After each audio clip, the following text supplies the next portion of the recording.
Shalom Alaikum. Apa kabar jemaat yang dikasihi Tuhan yang hari ini mengikuti ibadah online di rumah masing-masing. Saya berdoa, saya berharap Tuhan memberkati, menyertai, dan melindungi kita semuanya. Dan kita bersyukur hari ini dapat beribadah kepada Tuhan di rumah masing-masing walaupun secara online.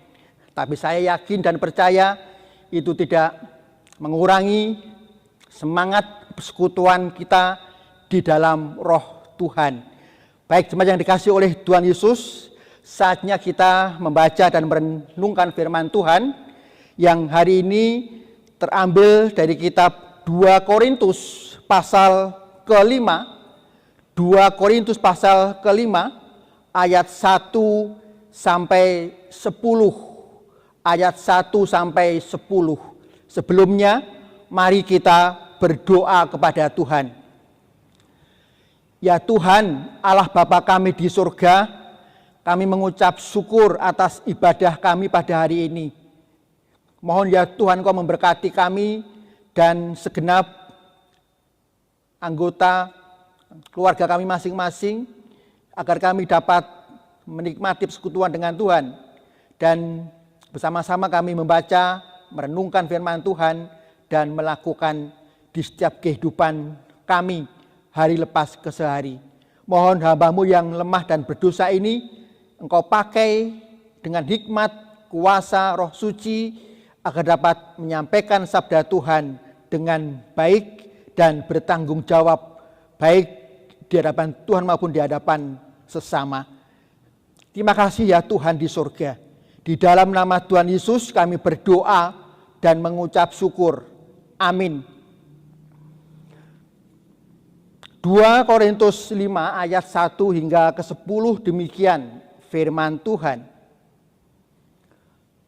Karena kami tahu bahwa jika kemah tempat kediaman kita di bumi dibongkar, Allah telah menyediakan suatu tempat kediaman di surga bagi kita, suatu tempat kediaman yang kekal, yang tidak dibuat oleh tangan manusia.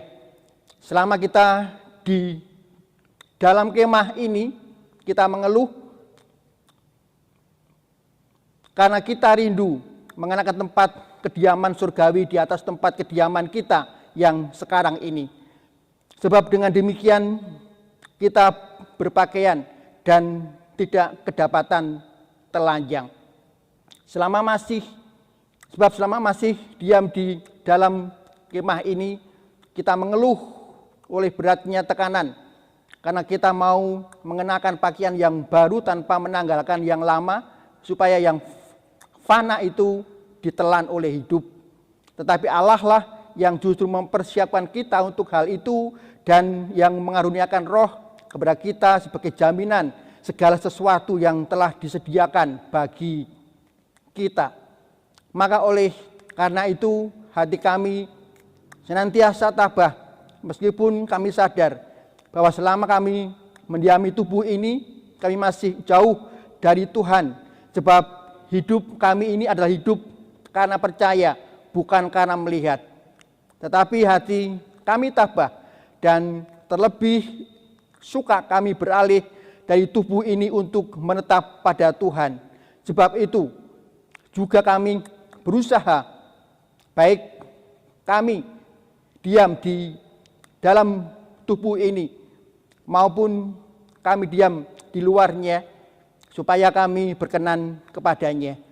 Sebab kita semua harus menghadap tahta pengadilan Kristus, supaya setiap orang memperoleh apa yang patut diterimanya sesuai dengan apa yang dilakukannya dalam hidupnya ini, baik ataupun jahat.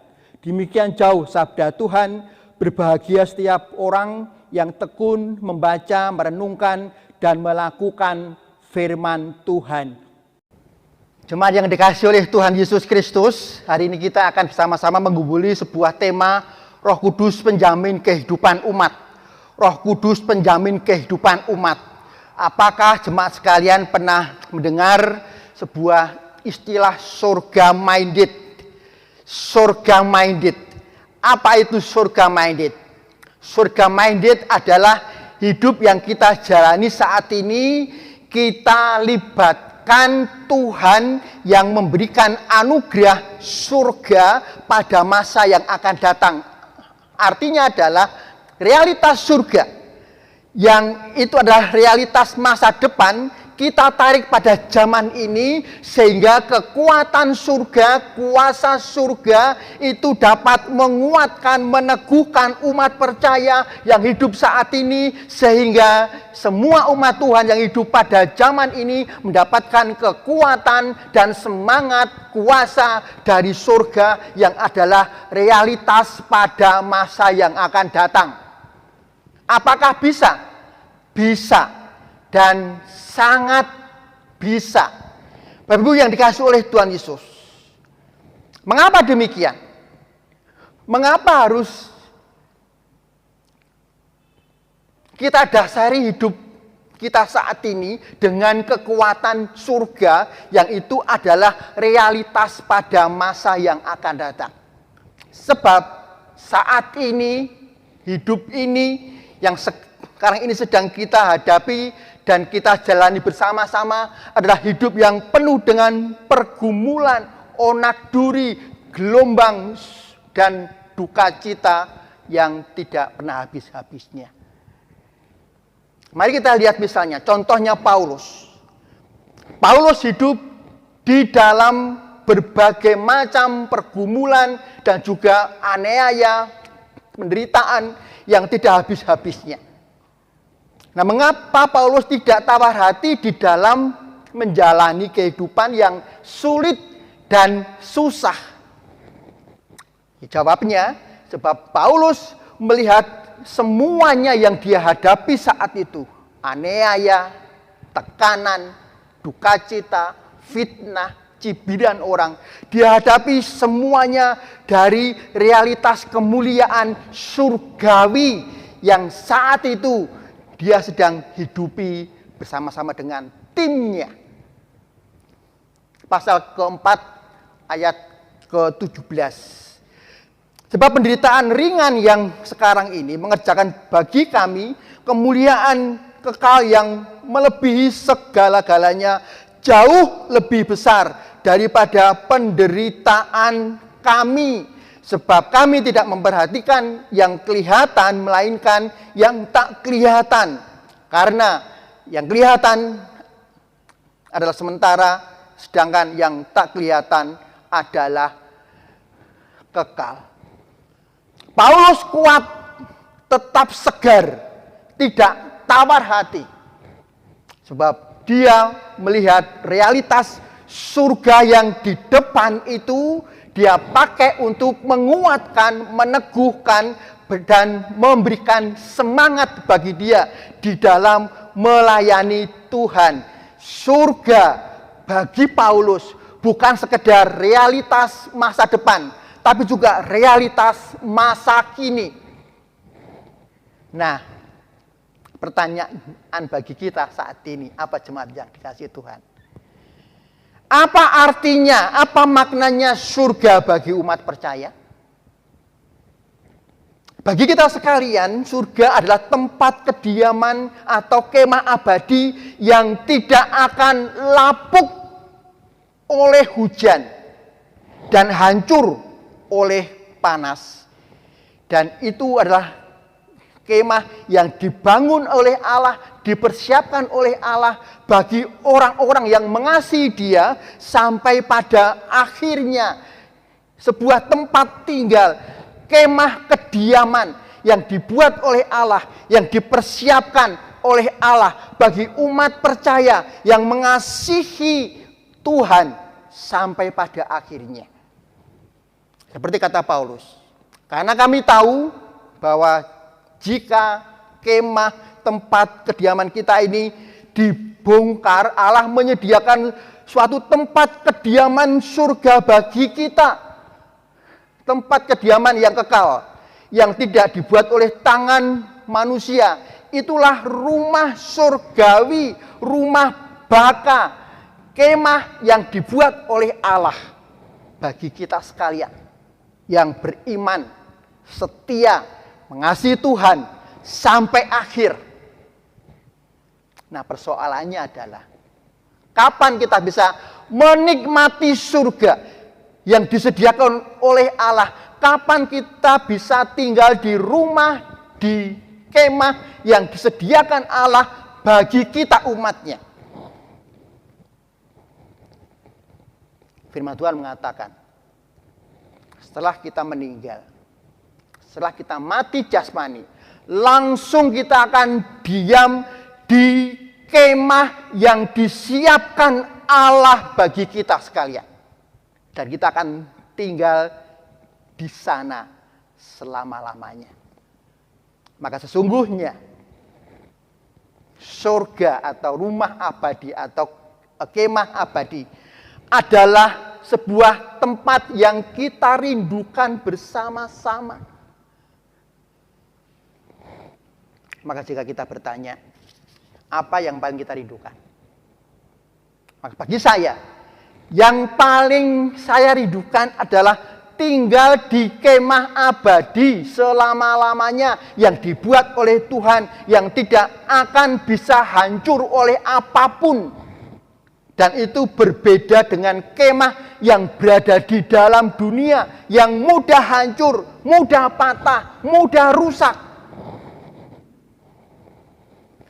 Maka kita ini sesungguhnya, Bapak Ibu yang dikasihi oleh Tuhan Yesus Kristus, ingin lepas dari beban-beban dunia. Ya, saat ini kita menghadapi pandemi yang berkepanjangan, yang kapan berakhir kita juga tidak tahu. Dan ini beban bagi kita.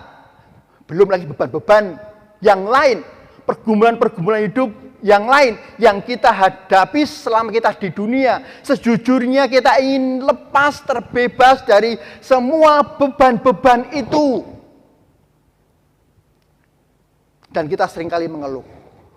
Jujur saja ya, saya juga tidak akan katakan saya tidak pernah mengeluh. Seringkali saya mengeluh. Hidup ini penuh dengan beban persoalan. Jangan dikira pendeta tidak ada persoalan. Pendeta tidak ada beban. Semua orang menghadapi beban-beban yang berat sekali. Hanya masing-masing orang berbeda satu dengan yang lain. Namun satu prinsip yang kita hadapi bersama-sama. Kita menghadapi beban dosa bersama-sama. Dosa itu seringkali masih membebani umat Tuhan sampai hari ini, sehingga seringkali kita mengeluh. Jadi katakan oleh Rasul Paulus di ayat yang kedua, selama kita di dalam kemah ini, kemah dunia ini, ya kita mengeluh dan kita rindu mengenakan tempat kediaman surgawi di atas tempat kediaman kita yang sekarang ini. Kita rindu mengenakan tempat kediaman surgawi di atas tempat yang saat ini kita diami di bumi ini. Artinya adalah kita ingin mengenakan tubuh yang tidak binasa, tubuh yang kekal. Itulah kemah kediaman kita yang kekal, yang disediakan Allah bagi umatnya, yang mengasihi Allah, mengasihi Dia sampai titik darah yang penghabisan. Dan itu akan kita dapatkan nanti setelah kita mati secara jasmani. Maka bagi kita sekalian, umat percaya, yang namanya kematian bukan sesuatu yang harus ditakuti, melainkan kematian adalah jalan menuju kemuliaan, jalan menuju keabadian, jalan menuju rumah Tuhan, rumah rohani, kemah surgawi yang disediakan Allah bagi kita. Ada banyak orang yang masih takut mati. Ya, ada banyak orang yang masih gelisah saat akan menghadapi ajal maut. Namun bagi kita umatnya, hidup kita dijamin oleh kuasa Roh Kudus. Sampai kita semua menikmati kemah surgawi yang disediakan Allah bagi umatnya. Maka sesungguhnya yang namanya kematian itu melepaskan pakaian kedagingan kita dan kita mengenakan pakaian kemuliaan, kebenaran, dan di atas tubuh kita Tuhan kenakan jubah pujian, dan hanya puji-pujian yang kita lantunkan kepada Tuhan. Seperti yang dikasih oleh Tuhan Yesus, maka sesungguhnya kita adalah orang-orang yang bersyukur, yang beruntung sebab kita menikmati rumah rohani yang disediakan Allah bagi umatnya. Dan hidup yang saat ini kita hidupi, ingat, dipersiapkan oleh Allah untuk menuju kepada rumah rohani itu. Ayat yang kelima kita baca. Tetapi Allah lah yang justru mempersiapkan kita untuk hal itu dan yang mengaruniakan roh kepada kita sebagai jaminan segala sesuatu yang telah disediakan Allah bagi kita. Jemaat yang dikasih oleh Tuhan Yesus, lantas apa yang harus kita lakukan saat ini? Di saat kita menghadapi situasi yang tidak mudah saat ini. Di saat kita menghadapi persoalan demi persoalan yang tidak mudah saat ini. Di saat beban-beban itu menindas kita, menimpa kita, dan membuat kita menjerit, mengeluh, Tuhan, bebanku begitu berat ya Tuhan. Tolonglah Tuhan, angkat bebanku, angkat semua persoalan-persoalan yang menimpa aku. Itu doa kita. Namun faktanya Ibu Bapak yang dikasih oleh Tuhan Yesus, Tuhan tidak selalu mengangkat beban-beban kita. Bahkan Tuhan seolah-olah mengizinkan beban itu menimpa kita. Dan kita harus tanggung beban itu dengan tertatih-tatih. Kita berjalan menapaki kehidupan ini hari lepas hari. Sampai kapan? Kita tidak tahu. Bahkan mungkin sampai ajal menjemput kita, beban itu masih Tuhan taruh di pundak kita untuk kita tanggung, untuk kita bawa, untuk kita sandang kemana-mana. Dan itulah beban kedagingan yang melekat di dalam kemah kita selama kita masih berada di dalam dunia ini. Dan oleh sebab itu, Paulus berkata, betapa rindunya umat Tuhan itu tinggal di kemah kediaman surga yang tidak dibuat oleh tangan-tangan manusia. Dan saatnya nanti,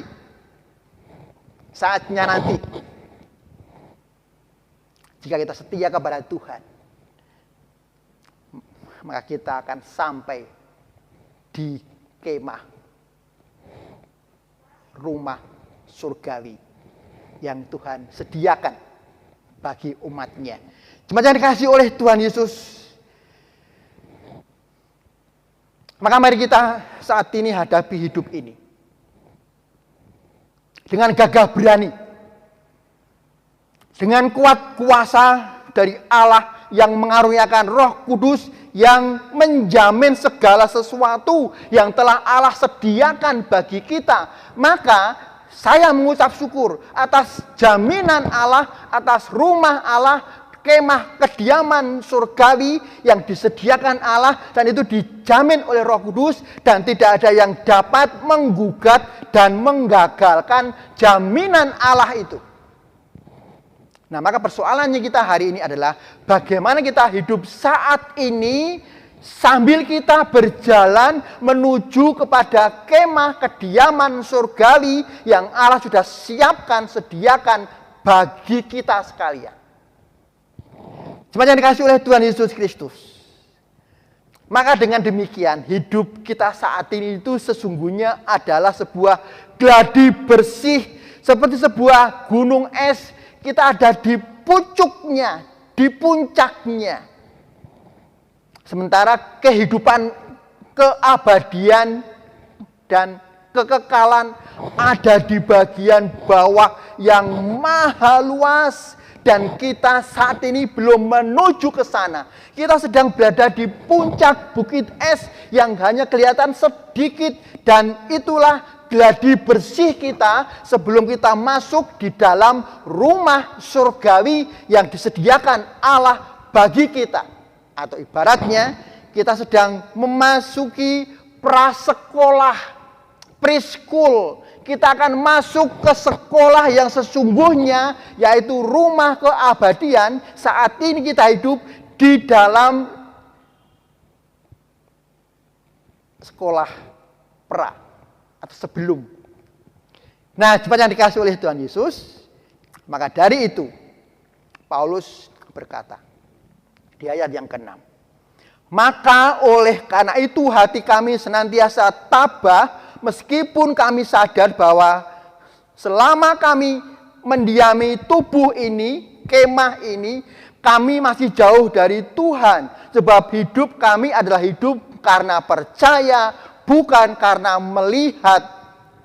Hidup kita adalah hidup oleh karena percaya, bukan karena melihat. Jikalau kita melihat situasi yang terjadi saat ini, kita takut, kita cemas, kita khawatir, kita was-was. Namun hidup kita bukan diletakkan kepada apa yang kita lihat, namun apa yang kita percayai, yaitu surga, jaminan bahwa surga dijamin oleh Roh Kudus. Dan kita akan pergi menuju ke sana. Dan hidup kita dilandasi oleh iman percaya bahwa Allah sedang bekerja di dalam segala sesuatu untuk mendatangkan umatnya bagi yang percaya dan beriman kepada Dia. Maka tugas kita saat ini, seperti yang dikatakan oleh Rasul Paulus di dalam ayat yang ke-9. Sebab itu juga kami berusaha, baik kami diam di dalam tubuh ini maupun kami diam di luarnya, supaya kami berkenan kepadanya. Oleh sebab itu Paulus berusaha agar hidupnya berkenan kepada Tuhan.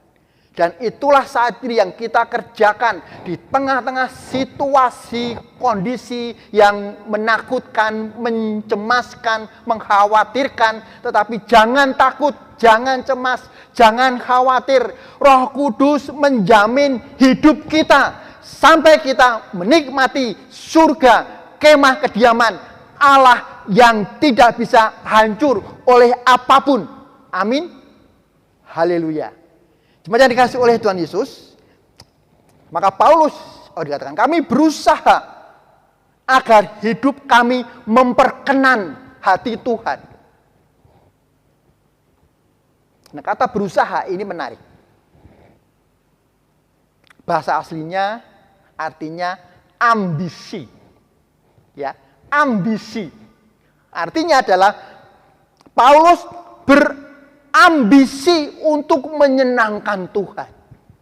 Ini tentu ambisi yang baik, ambisi yang kudus, ambisi yang berkenan kepada Tuhan. Bukan ambisi yang jahat, yang licik, yang mempermalukan Tuhan. Namun ambisi untuk memperkenan hati Tuhan. Nah, cuman yang dikasih oleh Tuhan Yesus Kristus. Mari kita bertanya kepada diri kita masing-masing.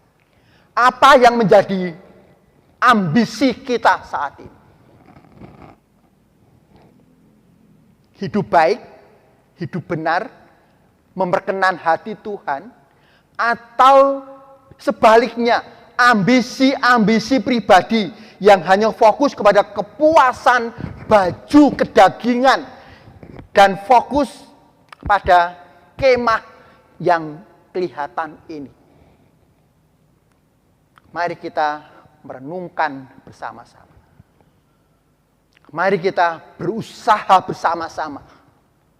Mari kita berambisi semaksimal mungkin agar Tuhan memperkenan dan Tuhan berkenan atas segala sesuatu yang kita kerjakan, kita pikirkan, dan kita lakukan sehari-hari sampai kita menikmati rumah rohani surga itu. Maka segala sesuatu yang saat ini sedang kita hidupi dan kerjakan dipakai Tuhan sebagai persiapan kita untuk memasuki kemah surgawi, kemah yang abadi, dan itu dijamin oleh Tuhan dan tidak ada yang dapat menggagalkan jaminan Tuhan.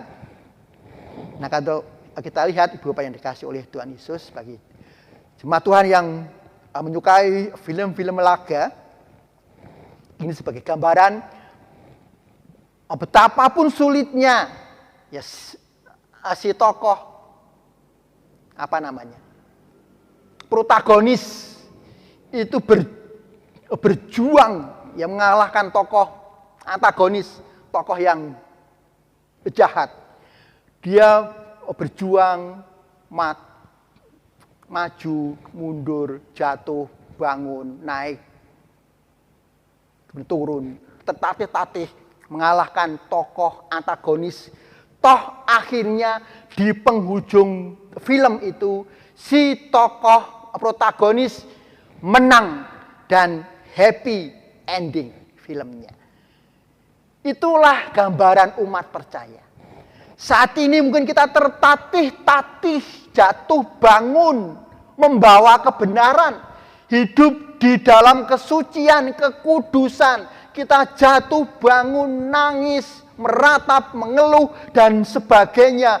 Namun di akhir hidup kita, seperti endingnya sebuah film laga, ada sukacita, ada kemenangan, happy ending bagi setiap umat percaya. Dan oleh sebab itu, saya mengajak kita sekalian menghadapi hari-hari kita ke depan yang masih tidak mudah ini, tetap andalkanlah Tuhan.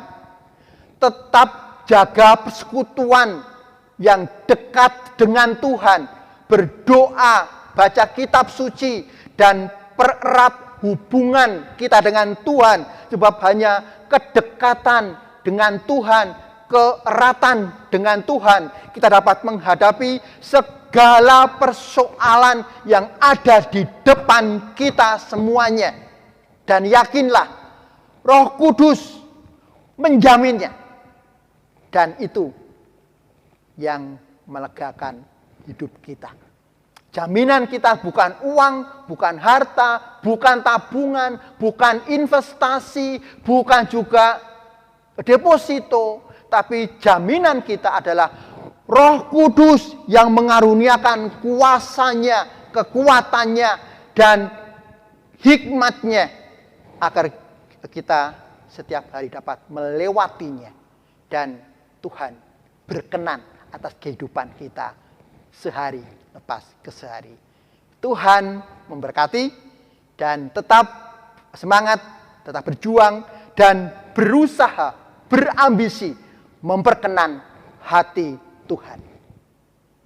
Amin. Mari kita berdoa. Bapa kami di surga, kami mengucap syukur atas sabda-Mu pada pagi hari ini, yang mengajar kami untuk kami tetap bertekun, berusaha, berambisi, ambisi yang kudus, memuliakan, menyenangkan, dan memperkenan hati Tuhan. Di tengah-tengah situasi pandemi yang masih berkelanjutan saat ini, kami hanya memohon kekuatan dari surga agar kami kuat dan tidak tawar hati menghadapi ini. Justru ya Tuhan, ikatan kasih kami diuji untuk semakin mengasihi, semakin peduli, dan semakin rindu untuk bertekuk lutut di dalam doa-doa dan persekutuan pribadi dengan Tuhan. Ya Tuhan di surga, terima kasih untuk sabda-Mu hari ini.